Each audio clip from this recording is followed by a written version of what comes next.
The concept of upheaval in Cataclysm applies to both the game world itself and the actual mechanics of World of Warcraft. So, story-wise, Deathwing is coming up from Deep Home, and that has ramifications for lots of the old world zones in Azeroth. Zones like Thousand Needles have become flooded. There's new zones open. Uldum and Twilight Highlands have been exposed because of the kind of earthquakes and volcanoes and things that are going on. And we're carrying that theme through in a lot of the game systems as well. We're changing things like the UI. We're changing the ways a lot of player spells work. We're changing things like the way battlegrounds work and currency. So it'll feel like a pretty different game, but we're still trying to really hit the nostalgia for players that have been playing World of Warcraft for 5 or 6 years now. So players of all levels are going to notice Cataclysm feels very different. The zones have all changed. There's brand new quests in almost every zone, and certainly all the low-level zones have been 100% redone. And players will start to hit the Deathwing story and the Cataclysm story very early on. So, for example, they'll be venturing around in zones like Ashenvale and find that volcanoes have erupted and have caused some new quests to form. All the way through to events like in Westfall, players on the Alliance side will discover that a lot of Varian Wind's political decisions have had ramifications on his people, and so Westfall has kind of been taken over by hobos and transients, and a whole new quest chain unlocks there.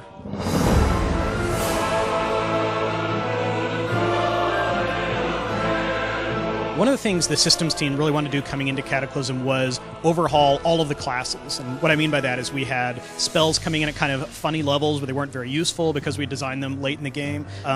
Spells that didn't make a lot of sense at low level could be higher level. We had just got a lot of cruft that kind of built up on some of the classes, and we wanted to kind of pare that back down. We changed the level flow so that you generally get a new ability every other level or so, and we changed the talents to reflect that. So we can't have like a top-tier talent anymore that affects a spell that you're not going to get until level 50. So redone talent trees, redone spell flows, and all of that should feel more streamlined and just feel better for players who are leveling up. Some of the classes were pretty happy with where they are. I think some of the changes we made to the Shaman, for example, for Wrath of the Lich King, pretty happy with the way totems feel now. There are other things we want to work on, hunter aspects and stings or something that have never felt quite right that we think we can improve. The hunter resource model, obviously, we're changing for Cataclysm.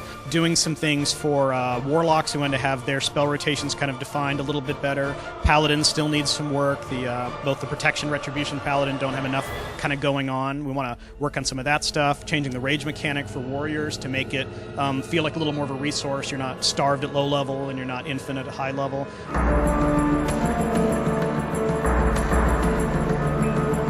Some of the other major design goals we had for Cataclysm, we wanted to improve the UI to communicate to you a little better that, hey, you've got a new spell available on your trainer.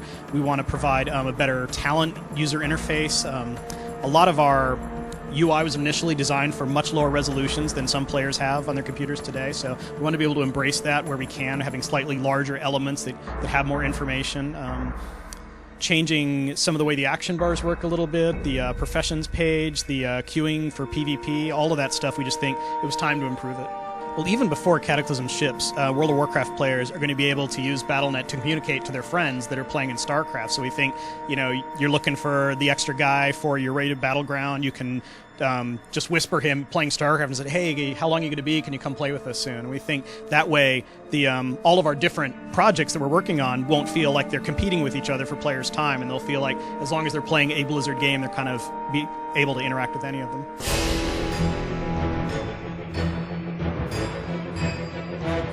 One of the big changes we're able to do now with storytelling is we've kind of taken phasing to the next level. In Wrath of the Lich King, we could phase NPCs and make them kind of appear after certain events had happened. We can do the entire thing with terrain now and even individual creatures. So we can actually phase a little mini boss fight that other players won't see or participate in, but the player undergoing a quest can see that.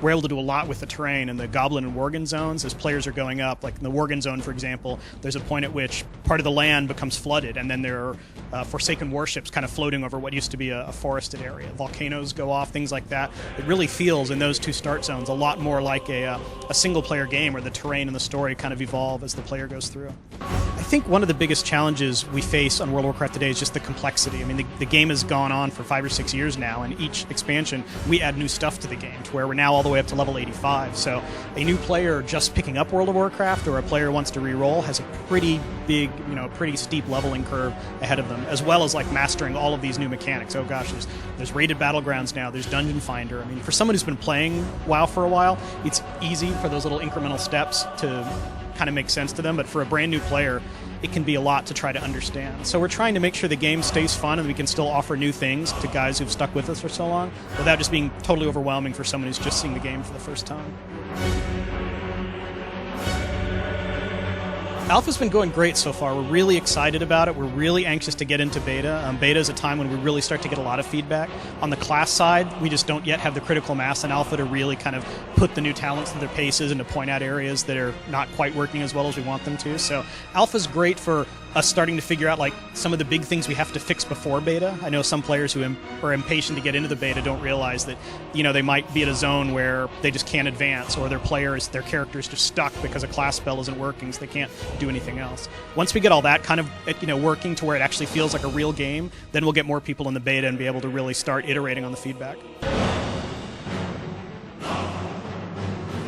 This is a great time to come back to World of Warcraft. I think players are kind of underestimating how much the old world has really changed. When you go through a zone like Silverpine or Westfall or Redridge, it's dramatic how different things are. NPCs are gone, whole quest lines have changed. We've also fixed some of the strange issues where we had like really high-level creatures or overspawned regions. The whole thing just feels kind of like the Wrath of the Lich King style of making quests and zones applied back to the original World of Warcraft.